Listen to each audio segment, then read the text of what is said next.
Good morning as we go to the Chitas of today. Start off the Chumash of the day. You're holding today's Friday, the sixth reading of the portion of Kairach. You're holding on chapter 17, verse number 25. And God spoke to Moshe Rabbeinu. Put the staff, put Aaron's staff back in front of the testament, in the front of the Aegis, in front of the ordering. The Aegis usually refers to the ordering, the ark that was in the Holy of Holies, the Mishmeres. So it shall be for his keepsake, so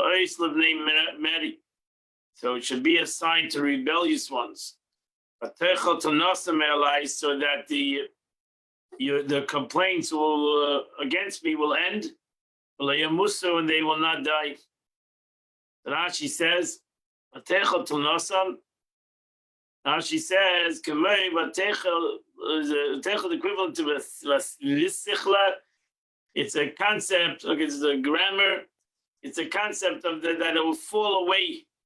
It will ultimately fall away. It will be an automatic kind of a concept that if the people will see the stick, it will if they have any complaints, it will fall away. The remembrances that I have chosen Aaron to be a Kohen, so that no longer complain against the Kohana. I asked Moshe, so Moshe did Hashem, he say that God commanded and Cain also, that's what he did. Moshe to the children of Israel said to Moshe, behold, we are dying, we will perish, we are all are lost. Whoever comes the closest to the Mishkan of the Lord will die. Have we been consigned to die? Is this what the God wants and puts us in a situation that Chas v'Shalom, we have the capability of dying? Rashi says, we cannot be careful of that. We are all permitted to enter the courtyard of the tent of meeting. But one who goes closer than his fellow and proceeds into the tent of meeting will die. With this a very dangerous situation. You're putting between us a temple that people are going to go into by mistake, and it's going to bring the opposite of life. Have we become abandoned for death? Verse 18, so God said to Aaron, you and your sons and your father's house, that are with you, you'll bear the iniquity of the associated with the sanctuary. And you and your sons will carry the iniquity associated with your kohuna. So you have been given the obligation to keep the Jews away, as Rashi says. God says, did not say directly to Aaron, but he says it to Moshe to tell Aaron, and cautions him to regarding the regulations for the benefit of Jews that should not allow to enter the sanctuary. They are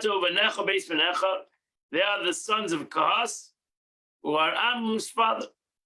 I imposed upon you the punishment of the outsiders who sin regarding the sacred objects.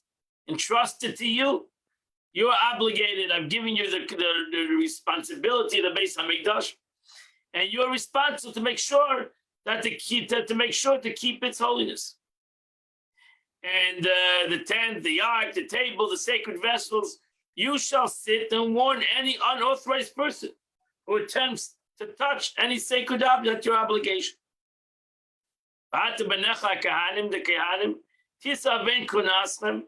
For it's not given over to the Levites. You shall warn the Levites who might advertently err that they are not to touch anything in the Beis Hamikdash. That's your obligation. And also, I'm going to give you helpers, the tribe of Levi, your father's tribe. Bring them closer to you. They shall join with you, so they'll minister, they'll help you They'll help you before the tent of meeting. So now she said, also the tribe of Gershon, sons of Gershon, sons of Merari, Yilavu, they shall join you to warn any outsiders not to approach. Yishasucha, by watching the gates and serving as treasurers and supervisors. So the tribe of Levi will also be, and that's it, there were certain watchmen of the Levi, there were certain watchmen of the Kehanim, and they had a job. They were watchmen. They had an obligation. They shall keep your charge. The charge of the entire tent. The selfless little Levi is not allowed to come and touch any of the utensils of the Beis Hamikdash. And they will all not either die. They also have to make sure not to touch any of the holy objects. They shall join you, and they'll keep the charge of the tent of meeting. For all the services of the Beis Hamikdash, to make sure that no outsider, regular Jew, should not come in contact and walk into the Beis Hamikdash if they're impure, and surely not go into the holy temple, etc. Actually, it says, I'm making you cautious about this. That's your obligation to protect the Jewish nation. You shall take charge of the sanctuary and take charge of the altar. There should not be any more wrath on the Jewish people. She says, like there wasn't the previous. I've therefore taken your brethren, that tribe of Levi, from the Jewish nation. They were given as a gift, and they're given over to the God to do the service of the tent of meeting. Actually, I might think that they are given to you from a day's work, and the Kehanim are used them for babysitters. Therefore, it says to the Lord that the Leviim were not there to serve the Kehanim on their private needs. They were there to be responsible for the Beis Hamikdash. And you and your children that are with you, you will watch, you'll make sure to protect your kahuna, the chol dvar hamizbeach, to all the things that are connected to the altar. Is behind the dividing curtain. You shall serve a service as a gift. I've given you your kahuna as a gift. You must, and the outsider, the non-kohen who approaches shall die.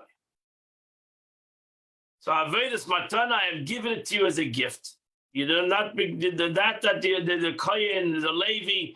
These are all matnas HaKadosh Baruch Hu. These are all the gifts that the Eibishter gave the certain Jews, the kohen, and the Levi. God spoke to Adam,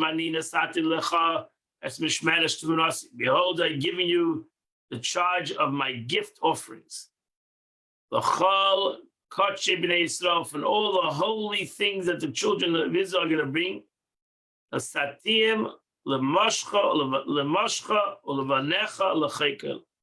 I've given to you as an eternal portion to you and to your sons. Rashi says, which joy. The word behold is an expression of joy. As behold, he is coming forth to you. This may be compared to a king who gives a field to a friend, but did not write nor sign a deed, and did not record in court. A person came to contest his ownership of the field. The king said, it seems that anyone may come and contest your rights. Behold, I'll write and sign a deed for you and record it in court. Here too, since Kairach came and made a claim against Adam regarding the kahuna, Kairach comes and gives him 24 gifts of kahuna. as an everlasting covenant of, so to say, of salt, like God made a covenant with salt. This is why the section is placed here after rebellion of Korach. So Korach reveals the 24 gifts that were given to a Kohen. The 24 gifts that were given to a Kohen. Over here, the Torah reveals these 24 gifts. Mishmeresh Timrasi, Rashi says you must keep them in a state of purity. That these gifts, Truma, as we're soon going to mention, these gifts must be done, must be given, must be accepted when a Kohen is tahar, when he's pure, the Kohen himself is pure. The Mishcha, Rashi says, for greatness. This shall be for yours from the Holy of Holiest, Min ha'esh, from the fire when a Jew brings a carbon. Kol karbanam, l'chol mechasam, l'chol chatasam. All their offerings, their meal offerings, their sin offerings, their guilt offerings, asher yeshiva li, kodesh kadashim, which they bring to me of holies, l'cha hu lavanecha. They are to you and to your sons. Rashi says, Min ha'esh, why say from the fire? Because first you have to put the ketayah sa'ishim. First you must burn what belongs to the Mizbeach. And then you can have part of it. Kol karbanam, zevach zivchei shamatzibah, or communal offerings. Min chasam chatasim Hashem kashmoi. Asher yashav li, this refers to the stolen property of a proselyte. Asher yashiv li.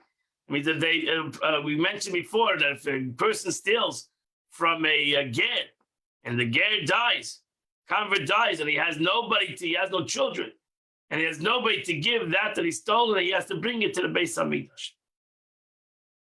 A kodesh hakadoshim, techlena. So for the, you shall eat from the holiest in the holiest places. Kol zacha yochel esai, every male kohen can eat it. Kodesh yelecha, it shall be holy for you. So that's what we know. That the kohen, the kehanim receive from all the sacrifices besides an oila. They receive from all the sacrificial offerings. Rashi says, Kodesh HaKadoshim. So we know there's different levels of sacrifice. There's sacrifices that are called Kodesh HaKadoshim, Holy of Holies, and they're only allowed to be eaten in the Beis Hamikdash. So this teaches us that the sacrifices of the highest degree of holiness are to be eaten only in the courtyard and only by male kahanim. And the other sacrifices also mentioned are eaten in Yerushalayim. They can take it home. And this shall be yours, what's set aside for the gifts from all the wavings of the children of Israel. I have given them to you. To you, your sons and your daughters. This is an eternal portion. Any person who's pure, so they have to be pure, they are allowed to eat it, they may eat it. So Rashi says, this is Kachin Kalim. This is what we call the second degree, separate from the Thanksgiving offering, and for the peace offering, and for the Nazarite. So those things are called Kachin Kalim. They are a weaker degree of holiness, and they may allow to be taken home. And now your wife and daughters and everybody can eat it, as long as they're pure. To nofas, since these require waiting, kol ter, as it says, and those are ritually unclean, and not those are ritually unclean. Another interpretation: any ritual clean, including his wife, as long as they are clean. Because his wife is it might not be he's only a kohen because she got married. The children are their children, so the children are kehanim. But his wife is not a kohen. If he divorces his wife, she becomes none. She goes back to her status, not being a kohen. Verse 12: any choice of oil, any choice of wine, scissors for God and gain.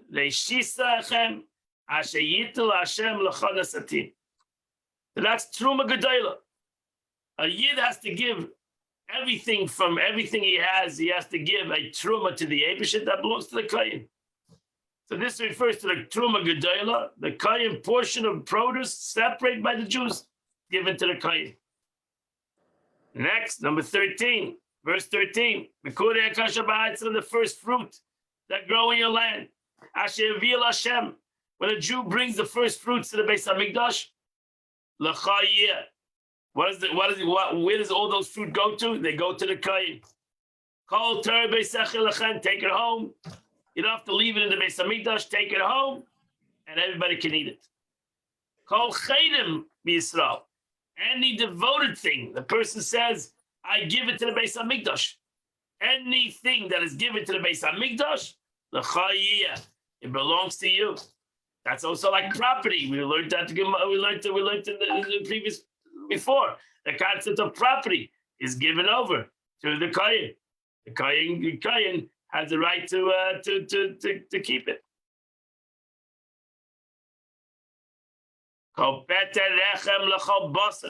Any first issue of the womb of any creature, right? A cow, which you're going to bring it to the God.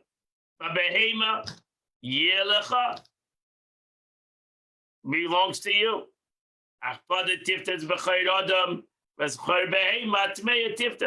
You have to redeem the first man, even though I said it belongs to you. The first child of a human being also you have to give to the Kohen. But we paid it, we redeem it. So now we have to give to the Kohen money instead of giving our child. Or like a donkey. A donkey has to be also given the first donkey. The Torah says you have to give it to the Kohen, to Beis Hamikdash. It's given to the Kohen. But the Kohen, we can redeem the donkey. We redeem the donkey with a kosher animal. So here the Torah tells you what the redemption of a child is. The redemption of a child is 5 shekel of silver. The shekel HaKodesh, Esrim Geda shekel. You need to know the value of Esrim Geda.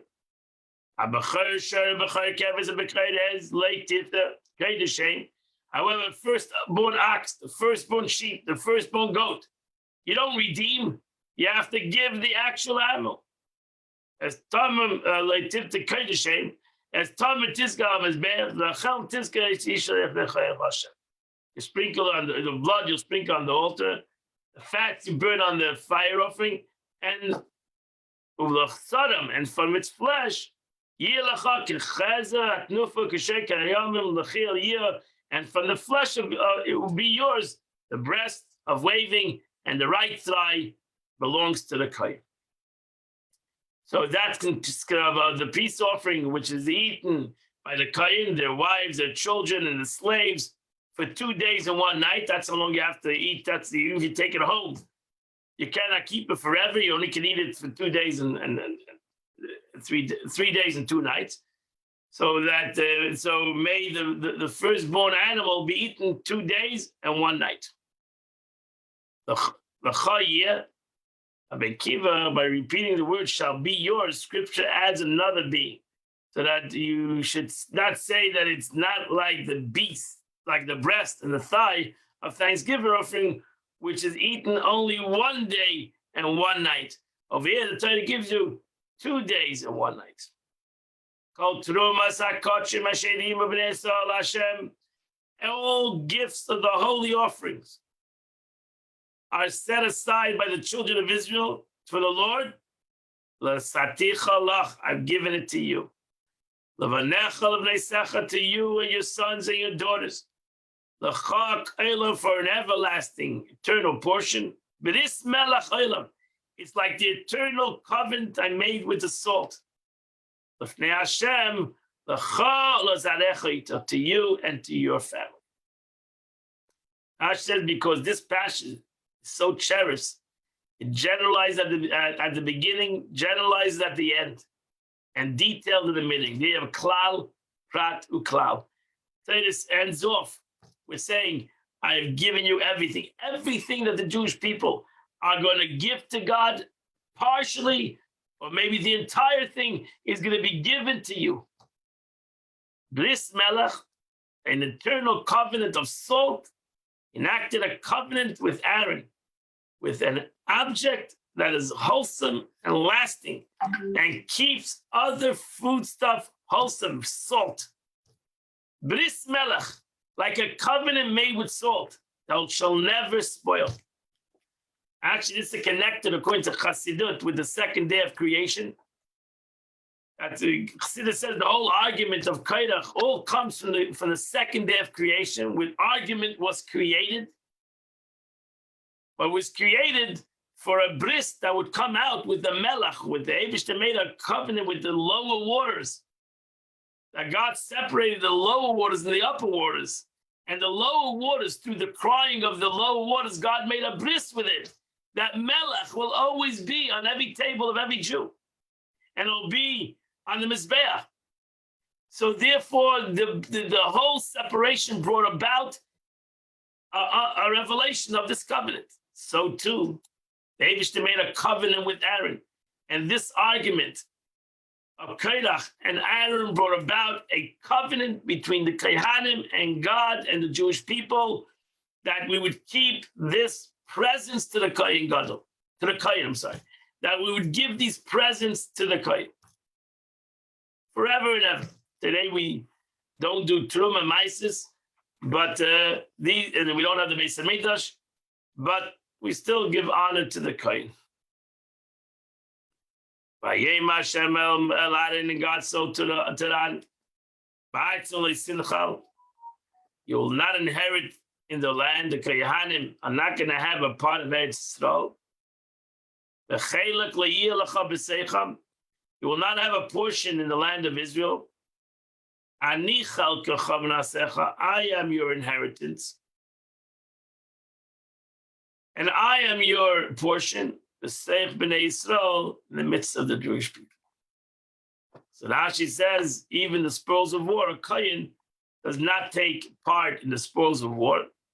A Kohen doesn't have a chelik in Eretz Yisrael. The Yidden gave them lands in Israel so they can live, but they were not given, the tribe of Levi neither, were not given a chelik in Eretz Yisrael. They were not given a part of the land of Israel.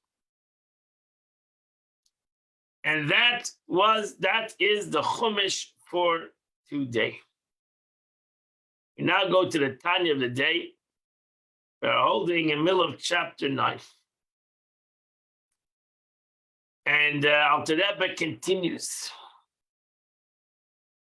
And he's trying to explain us in our limited knowledge and understanding to comprehend that we should realize that ultimately how the Eibishter, how God is self-understood within the world and self-understood at the same time above and beyond any aspect of worldly creation.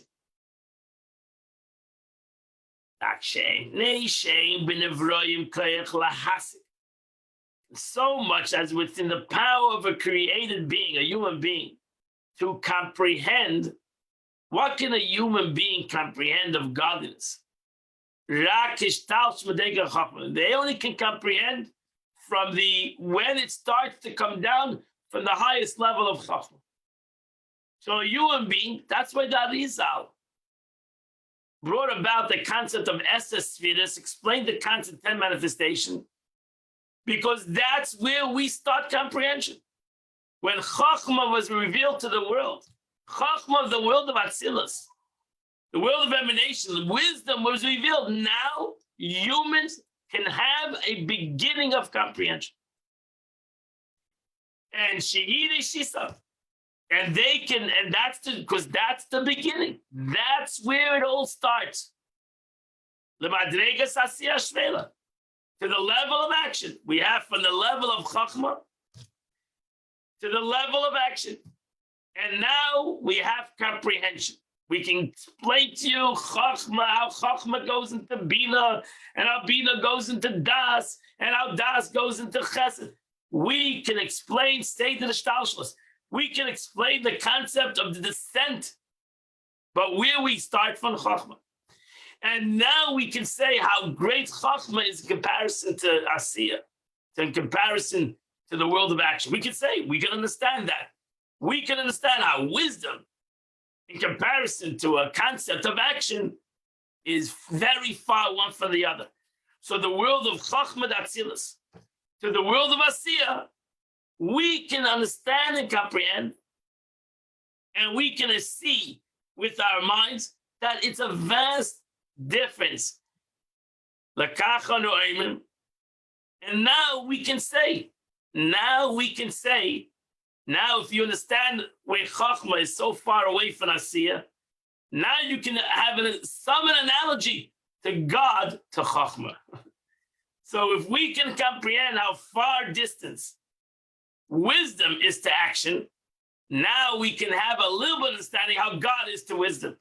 Thus, like wisdom to action is like something to nothing or something from nothing, so too wisdom to God is something from nothing. And that's the analogy.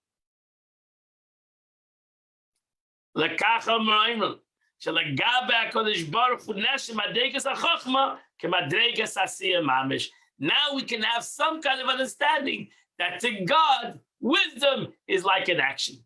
Thus, like to us, wisdom and action is so far, wisdom is more spiritual than action. To God, wisdom is like an action. Because to God, wisdom is so far from his essence. And that's why Kulam B'Chachma Asisa. That's why the Eibishter, with his wisdom, everything is done. Because by God, wisdom is an action. Wisdom is the concept of an action. So we use this example simply because there's no greater descent in the realm of a human experience than the descent of wisdom to action. So we can comprehend that in comparison from our wisdom to our action is like the concept of Oida Ein Sof to action. Now we can understand that so too to God's essence, his wisdom is like a physical creation to his essence. That's the analogy. Even though we say God is wisdom, so it is the wisdom of God. But to God, his wisdom and is one with him. So his true wisdom is beyond and beyond the wisdom that we understand as wisdom.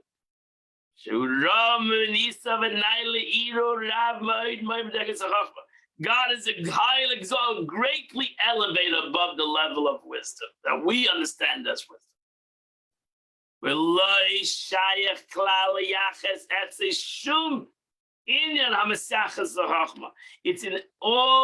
It is not at all appropriate to ascribe to him anything that pertains to wisdom.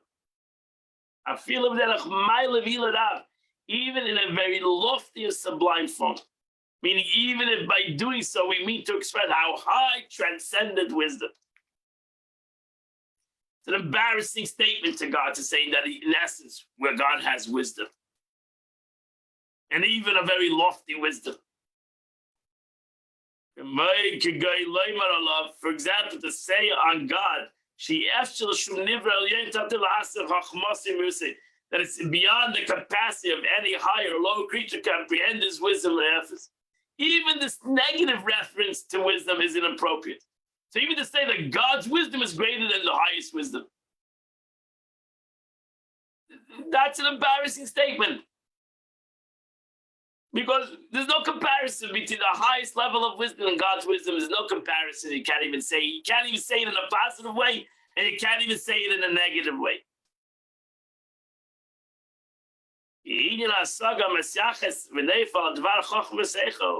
For comprehension pertains and applies to a matter of wisdom and intellect,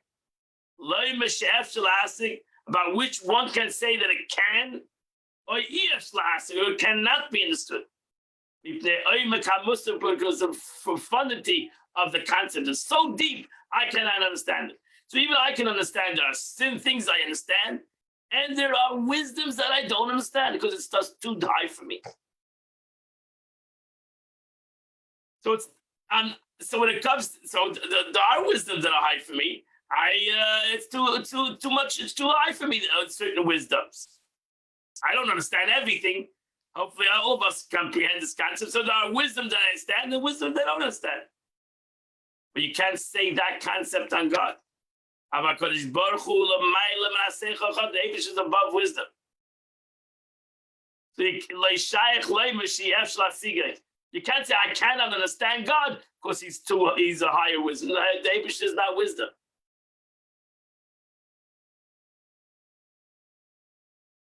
Because he's not in the realm of comprehension at all. So you can't say he's so far away from wisdom. I can't comprehend it because it's not a comprehended wisdom. He's not in comprehension. One who states that it's impossible to comprehend it.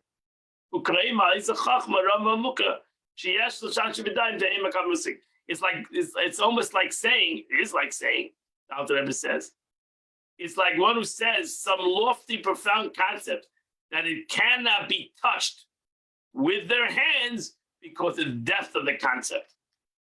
It can't be touched with the hand because it's not a concept, it's not a physical thing. It can't be touched with the hand, not because it's very deep concept. Because a concept is not something you can touch with your hand. So too, the Eibishter, that his seichel so on. So far, not that it's a seichel that I don't understand. It's not incomprehensible. Whoever hears this will mock him because the sense of touch, because the sense of touch, so that's what a person says, I cannot touch this intellect because it's so high. No, because the sense of touch is not on an intellectual thing. The sense of touch is on a physical object which may be grasped with your hand.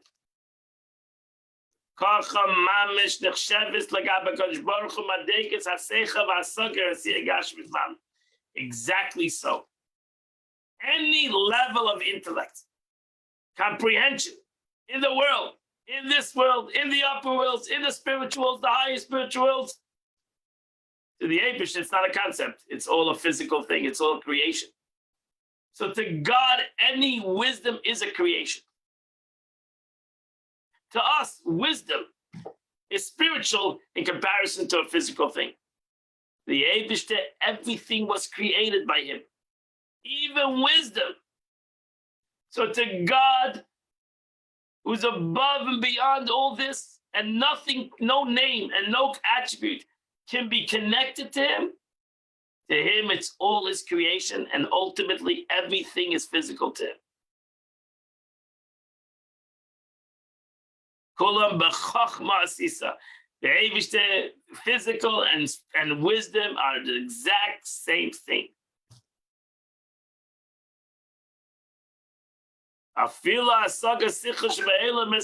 Even comprehension, the superior spiritual intelligence in the higher worlds, and even the level of spiritual wisdom, which we make a big deal of, the world of Atzilus, the world of emanation, which gives life to all of them, is considered in relation to all the word, blessed be He, as a physical thing, a creation. Yosiv kulam b'chachma sisa. It's written, as it's written, the Eibush made everything with wisdom. All creation is rooted in the wisdom of the world of emanation. Nevertheless, even the supernal wisdom of Atzilus is considered as an action in relation to God. For God transcends it infinitely. It is thus impossible to say that God can or cannot be apprehended through intellect, in so much as intellect and wisdom are not at all the means in which God can be grasped.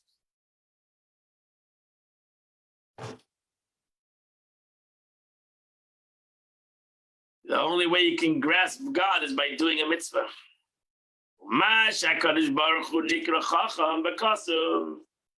For the Holy One, blessed be, is called wise in the scripture. In the pasuk, we call God wise. We mentioned the pasuk before.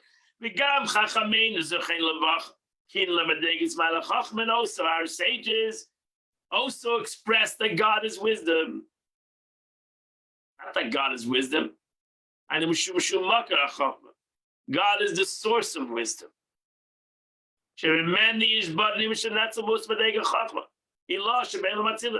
Because where does Chachma come from? Ultimately, everything comes from God. So therefore, true Chachma is God. Not that God is Chachma, but God is the source of Chachma. V'chein rachum, and so mercy. V'chein chassid, and so pious. Al shem shu makar rachum chassid. God is the source. That's why it says, you should have mercy like I have mercy, because I am the source of mercy. Why would you go to anywhere but the source? I am the source of mercy. I'm the source of wisdom. I'm the source of kindness. I am the source of everything. And so to all the other attributes. God referred to the names of 7 attributes, the 7 names of God. God has 7 names in the Torah. Why does he have these names? Because those are the 7 attributes in the attributes of God. God is Chesed. God is Gevura. God is Akel, HaGadol, HaGiv, HaVaneder. God is all these attributes because he's the source of these attributes. He's the source of everything. Shekulam nimshu v'netzlu miman yisbarach, because they all proceed and emanate from it. But not that God is wisdom. God is above the concept of wisdom. He created wisdom. The manner and the nature of the flow of emanation, how and what? How does that happen? How does Chachma emanate from God? This is now another whole subject. So how is he the source of these things? Meaning how intellect and emotive actually emanate from Ein Sof, which totally transcends them, and exactly what they are. For after they have emanated from him, they are wholly united with him, is known to those savants. I don't know, maskilim is known to those who have the intellect of Kabbalistic intellect. They can ultimately come out. Note by the Rebbe over here, number 3, he writes, note by the Rebbe, this explains at great length in many places of Chassidus, mitzvahs and munis halakos, you can go and learn how exactly does this thing flow, that God is the source of chesed, God is the source of gevura, how it ultimately all comes from, first starts off in the concept of wisdom and ultimately transmits and flows to all the other attributes in creation. Okay, we were given something to think about. Today is the second day of the month of Tammuz. The chapters of Psalms are chapter 10 through chapter 17. And you would do the chitas of the day. Tomorrow is Shabbos. I hope that you will, first of all, continue to do the Chumash and the Tanya by yourselves. And the Mishnah will get together on the Sunday to start your new Parsha and to continue the Tanya of the day. And Mitzvah Shem, tomorrow is Gimel Tammuz, 3rd day of Tammuz. It's the date of the yahrzeit of the Rebbe. And it's a very special day in the Hebrew calendar. And we're going to hopefully all connect to the Rebbe through learning the Rebbe's teachings and the Rebbe's Teiros and the Chassidus that the Rebbe brought to the world, that stays everlasting forever and ever. And you come, if you have the capability to come to Chabad, surely come to Chabad and come and farbrengen a little bit on this special day. I wanted the day that usually you can write to the Rebbe for a blessing on this special day, on his Yom Hilula. And I'm Shem going to New York on Sunday. So if you want to send a letter to the Rebbe to be brought at the Ohel at his resting place, you can write a letter and either bring it to me at Chabad today, or email it to me, zalmanbuket@yahoo.com. and I will bring it on Sunday to the Ohel. I will drop it off there. I will not read it. I will just drop the letter off there. And may the Rebbe's neshama be, as he intervened for all of us, all his lifetime, he intervened for us in this world. The Rebbe would always say, when we talk about his father-in-law, he would say that even though his father-in-law has gone to heaven, but he continues, his father-in-law's whole life was for Yidden, was his whole life was the love of Jews and love of humanity, and he's pushed for humanity and for Jews throughout the world. So his soul continues to do that. It's expression of the Zohar that the soul of the righteous continue to serve the Eibishter for Yidden, even as they stand above. So it's an opportune time to write your prayers that God should answer you, and the Rebbe will be a good ambassador of goodness and kindness for all of us.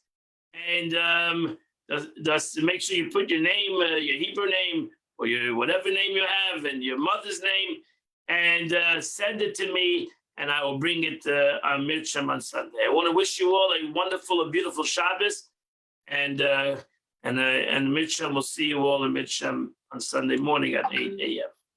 Have a good Shabbos.